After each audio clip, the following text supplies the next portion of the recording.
कक्षा 9 यानी कि अरिहंत प्रकाशन की जो बुक है उसका अध्याय 2 है, यानी कि जिसका नाम है बहुपद।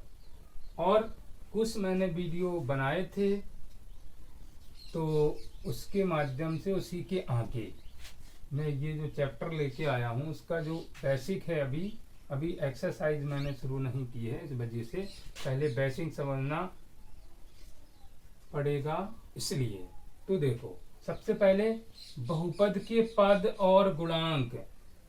अब बात करते हैं बहुपद के पद क्या होता है और गुणांक क्या होता है। यानी कि पद क्या होता है, पद को हम इंग्लिश में बोलते हैं टर्म। क्या बोलते हैं? टर्म। अब देखो टर्म क्या होता है, यानी कि बहुपद के जो पद हैं वो क्या होते हैं। देखो, बहुपद के वे भाग जो प्लस तथा माइनस चिन्हों द्वारा पृथक रहते हैं बहुपद के पद कहलाते हैं। बात समझ में आई भाई? बहुपद के वे भाग जो प्लस तथा माइनस चिन्हों के द्वारा पृथक रहते हैं बहुपद के पद कहलाते हैं। अब देखो एग्जाम्पल देख लीजिएगा, जैसे एक्स स्क्वायर माइनस के 4x प्लस 7 में एक्स स्क्वायर 4x तथा 7 बहुपद के पद हैं। देखो इनको अलग अलग कर दो भाई, ये हो गए हमारे बहुपद के पद। सीधी सी बात है, पृथक का मतलब होता है अलग अलग करना। अब समझ में आई होगी तो देखिएगा, गुणांक यानी कि कोफिशिएंट होता है। क्या गुणांक को इंग्लिश में बोलते हैं? कोफिशिएंट। अब भाई बात करते हैं क्वेश्चन एक, हमारा जो 9th की बुक है उसमें क्वेश्चन आपको मिलेगा कि बहुपद के पद अलग कीजिए या पृथक कीजिए, या फिर मिलेगा गुणांक। गुणांक क्या होता है? अब क्वेश्चन आया कि गुणांक क्या होता है। गुणांक जिसको इंग्लिश में बोलते हैं कोफिशिएंट।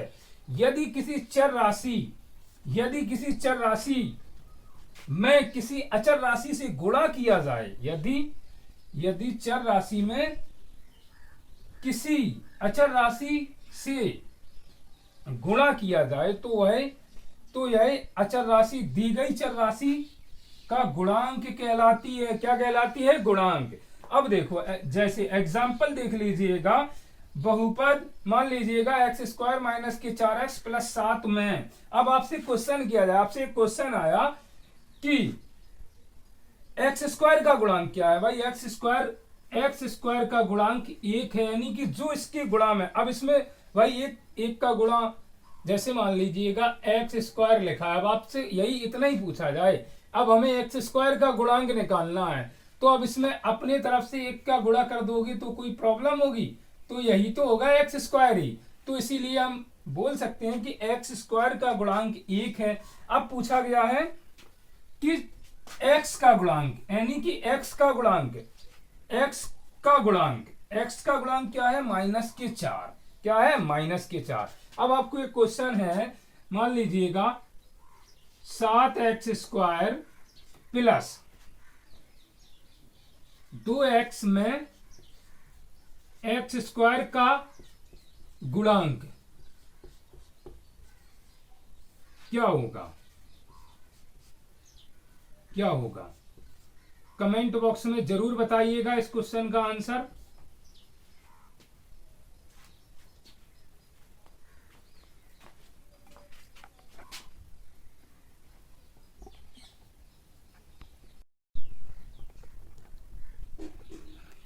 देखो अभी आपने क्या पढ़ा था?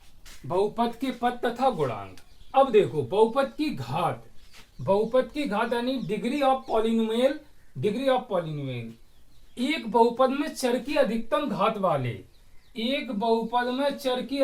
घात वाले पद के घातांक को बहुपद की क्या कहते हैं? घात। अब ये भी आपके दो प्रकार के होते हैं। कौन कौन से? एक चर वाले और 2 या 2 से अधिक चर में। ठीक। अब आपका एक चर क्या होता है? इंग्लिश में इसको बोलेंगे इन वन वेरिएबल, यानी कि एक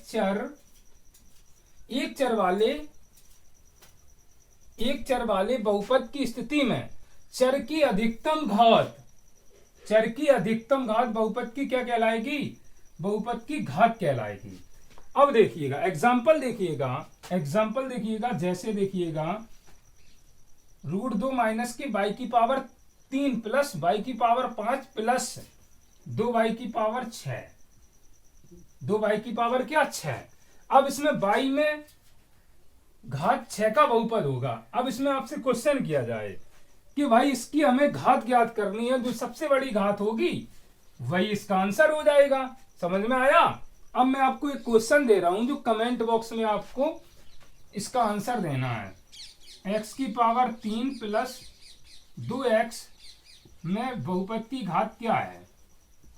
बहुपद की घात क्या है? घात क्या होगी? ये आपको कमेंट बॉक्स में इसका आंसर देना है। अब देखिएगा, अब 2 या 2 से अधिक चरों में, 2 या 2 से अधिक चरों में इसको बोलेंगे into more variables, into more variables.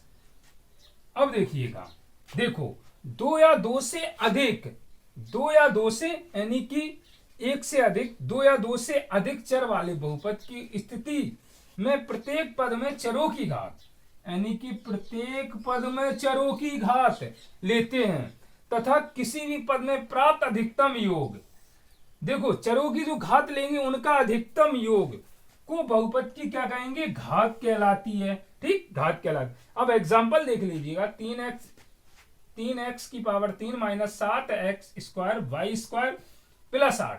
अब देखिएगा x तथा y की घात 4 होगी। इनमें देखो y की घात क्या है? 2 और x की पावर भी 2 है, सेम सेम लेंगे तो x तथा y की घात क्या हो गई? 4, यानी कि बहुपद की अब घात इसमें क्या हो गई? 4 हो गई। अब देखिएगा, एक मैं आपको क्वेश्चन देता हूं, 8a की पावर 8 v प्लस 4ab में बहुपद की घात क्या होगी? बहुपद की घात क्या होगी? घात क्या होगी? कमेंट बॉक्स में इसका आंसर जरूर दीजिएगा, क्या होगी? कमेंट बॉक्स में इस दोनों क्वेश्चन का जवाब देना है आपको, यदि समझ में आया है तो।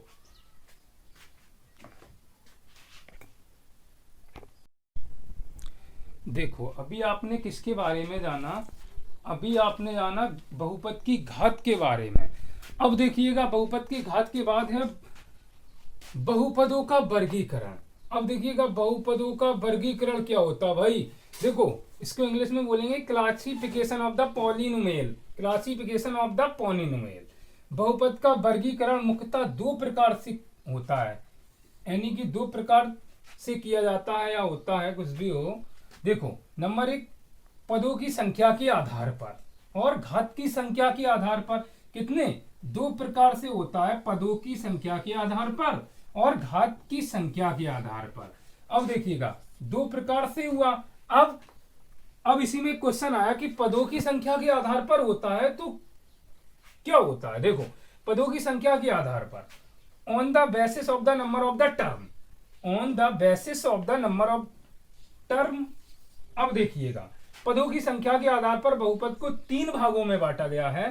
देखो पदों की संख्या के आधार पर बहुपद को 3 भागों में बांटा गया है।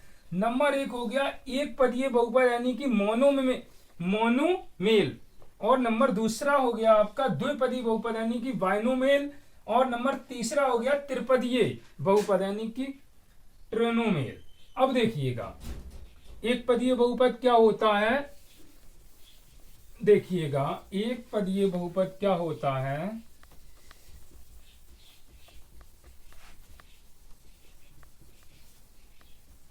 देखिएगा नंबर 1, एक पदीय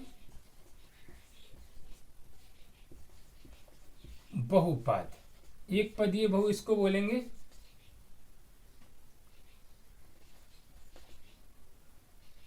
इसको क्या बोलेंगे? एक पदीय बहुपद को क्या बोलेंगे? एक पदीय बहुपद। इसको हम इंग्लिश में क्या बोलेंगे? इसको बोलेंगे मोनोमेल। क्या बोलेंगे? मोनोमेल। अब ये मोनोमेल होता क्या है? देखो जिसमें केवल एक पद हो, एक पद हो, उसे क्या बोलेंगे? उसे एक पदीय बहुपद बोलेंगे। क्या बोलेंगे? एक पदीय बहुपद। एग्जाम्पल लीजिएगा, देखिएगा, जैसे मान लीजिएगा 4x, 8x हो गया, डॉट डॉट डॉट आदि, और भी हो सकते हैं ऐसे ही। अब देखिएगा, आपको मैं एक क्वेश्चन देता हूं, 4x² + 3x, 7x, 8x³ 3 + 6। अब इसमें आपको क्या करना है? इसमें आपको एक पदीय बहुपद ढूंढना है। एक पदीय बहुपद क्या होगा, ये आपको कमेंट बॉक्स में बताना है। एक पदीय बहुपद क्या होगा? अब देखिएगा, अब नंबर दूसरा आपका क्या आता है? अगर ये समझ में आया हो तो दूसरा देखिएगा, यानी कि द्विपदीय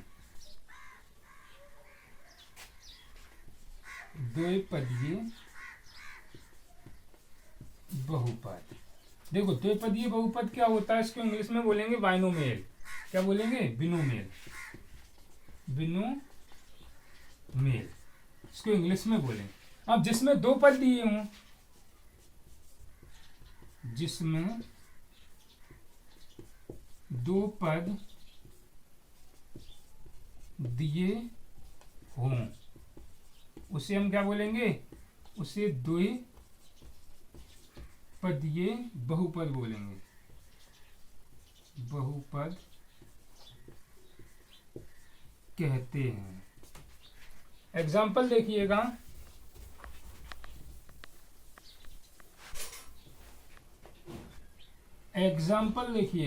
जैसे 4x² + 3x, या 3x + 5, या 6x² + 3x, dot dot dot dot dot etc, यानी कि और। ये आपके एग्जाम्पल आ गए। अब देखिएगा, तीसरा आपका था त्रिपदीय। क्या था? त्रिपदीय, यानी कि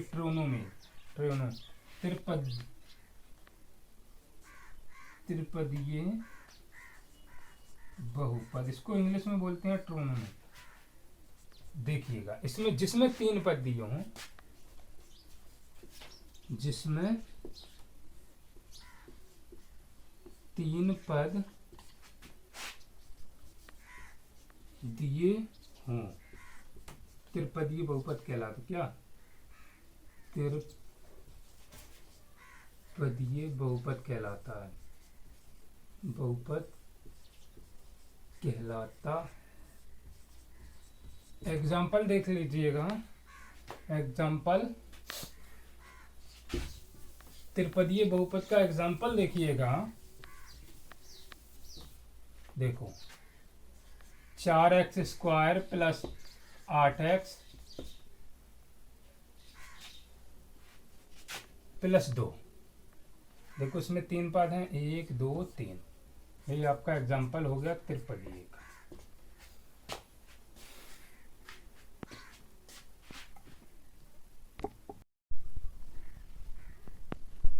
अभी आपने किसके बारे में जाना? देखो, पदों की संख्या के आधार पर बहुपद के बारे में जाना।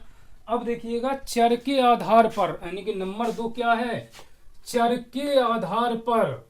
किसके आधार पर? चर के आधार। इंग्लिश में बोलेंगे इसे on the basis of degree of the variable. On the basis of degree of variable. देखो, घात की संख्या के आधार पर बहुपद को निम्न भागों में बांटा गया है, जिसमें से एक भाग हमने उठा लिया है अचर बहुपद। अचर बहुपद क्या होता है? Constant polynomial. क्या होता है? Constant polynomial. ऐसा बहुपद जिसमें केवल देखो, ऐसा बहुपद जिसमें केवल अचर पद अर्थात x⁻0 होता है, अचर बहुपद कहलाता है। देखो, एग्जाम्पल देखिएगा, 3 अब इसकी पावर में कोई 3 की पावर 0 लगा दो, इसकी वैल्यू क्या होती है? सबको पता है कि 1 ही होगी, किसी की पावर 0 लगा। देखो 3 -7 और 5/8 अचर बहुपद है। ये क्या है तुम्हारे? अचर बहुपद। अब मैं आपको एक क्वेश्चन देता हूं, 7x 9 तथा 5x/2 में अचर बहुपद ढूंढना है। क्या ढूंढना है? अचर बहुपद। भाई अचर बहुपद क्या होगा? कमेंट बॉक्स में हमें जरूर बताइएगा यदि ये समझ में आया है तो। अब नंबर दूसरा हो गया हमारा रैखिक बहुपद, यानी लीनियर पॉलिनोमियल। देखो ऐसा बहुपद जिसमें चर राशि की ये याद रखिएगा, अगर चर राशि कहीं मिल जाए और अधिकतम घात 2, चर राशि अधिकतम घात क्या हो? अधिकतम घात क्या हो? 1 हो। रैखिक बहुपद, यहां भाई गलत हो गया था थोड़ा, अधिकतम घात क्या होना चाहिए? 1। क्या होना चाहिए था? 1। देखो रैखिक बहुपद क्या होता है? लीनियर पॉलिनोमियल, ऐसा बहुपद जिसमें चर राशि की अधिकतम घात 1 हो।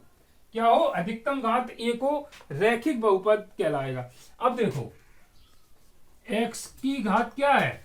x की घात 1, तो ये हमारा क्या कहलाया? रैखिक बहुपद। क्या कहलाया? रैखिक बहुपद। अब अगर आपसे पूछा जाए x + 8, ये भी हमारा रैखिक बहुपद है, क्योंकि x की घात 1 है। ये भी हमारा क्या कहलाया? रैखिक बहुपद। क्या कहलाया?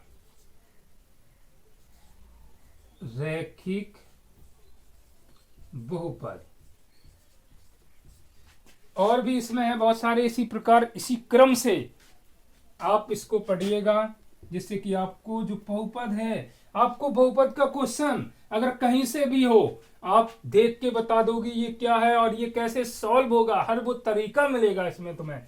बस इस चैनल को लाइक और सब्सक्राइब करते रहिएगा और शेयर भी करिएगा, जिससे कि और लोगों को इसके बारे में, जो बहुपद है और पढ़ाई कर रहे हैं स्टूडेंट, उनको भी ये भी पता होना चाहिए बहुपद के बारे में। देखो आज की क्लास यहीं तक। अब आपको एक्सरसाइज क्रम बाई क्रम मिलेगी, इसलिए आप लोगों से मेरा अनुरोध है, मेरा चैनल सब्सक्राइब और लाइक करिएगा और शेयर भी करिएगा, जिससे कि और दूसरों के पास भी ये नोटिफिकेशन पहुंचे।